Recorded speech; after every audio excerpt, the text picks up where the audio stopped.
గత ప్రభుత్వం పాఠశాలలకు వెళ్ళేటువంటి విద్యార్థుల తల్లులకు 15,000 రూపాయలు అకౌంట్లో వేస్తామని అమ్మఒడి పేరుతోటి అకౌంట్లో డబ్బులు వేయడం జరిగింది. అయితే ఎన్నికల సమయంలో కూటమి ఇదే అమ్మఒడిని తల్లికి వందనం పేరుతోటి ఇంట్లో ఎంతమంది పిల్లలుంటే అంతమందికి ఇస్తామని, గత ప్రభుత్వం ఎంతమంది పిల్లలున్నా ఒకరికి మాత్రమే ఇచ్చేదని చెప్పి ఇప్పుడు ఇద్దరుంటే 30,000, ముగ్గురుంటే 45,000, ఇలా ఎంతమంది ఉంటే అంతమందికి ఇస్తామని చెప్పి హామీ ఇవ్వటం జరిగింది. అయితే ఎన్నికలు పూర్తయినాయి, ఫలితాలు వచ్చినాయి, ప్రభుత్వం ఏర్పడి కూడా 100 రోజులు అవుతుంది. ఇప్పటికి కూడా ఈ పథకం అమలు చెయ్యకపోవటంతో ప్రతిపక్షాలు విమర్శిస్తున్నటువంటి పరిస్థితి.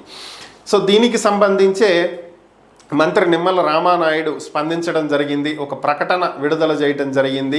తల్లికి వందనం కార్యక్రమాన్ని అమలు చేయటానికి కూటమి ప్రభుత్వం చిత్తశుద్ధితో ఉందని, ఖచ్చితంగా అమలు చేసి తీరుతామని, గతంలో జగన్మోహన్ రెడ్డి అధికారంలోకి వచ్చిన 9 నెలల తర్వాత అమ్మఒడిని అమలు చేయడం జరిగిందని, తమ ప్రభుత్వం వచ్చి ఇంకా 3 నెలలు పూర్తయిన వెంటనే ఇంకా అమలు చేయలేదు అని చెప్పి కావాలని చెప్పి దుష్ప్రచారం చేస్తున్నారని, జగన్మోహన్ రెడ్డి 9 నెలల తర్వాత అమలు చేసి కూడా దాంట్లో 15,000 పూర్తిగా ఇవ్వకుండా మళ్ళీ కోతలు పెట్టాడని, అది చాలదన్నట్టు 1 సంవత్సరం అసలు అమ్మఒడి ఇవ్వనే లేదని, కానీ తమ కూటమి ప్రభుత్వం అలాంటి ప్రభుత్వం కాదని, ఖచ్చితంగా చెప్పిన దానికి కట్టుబడి ఉన్నామని, ఇంట్లో ఎంతమంది పిల్లలుంటే అంతమందికి ఖచ్చితంగా అమ్మఒడిని అమలు చేసి తీరుతామని, అలాగే త్వరలోనే దీని మీద ఒక ప్రకటన అయితే వెలువడుతుందని, ఖచ్చితంగా దీన్ని అమలు చేస్తాము అని చెప్పి ఆయన ప్రకటించడం జరిగింది.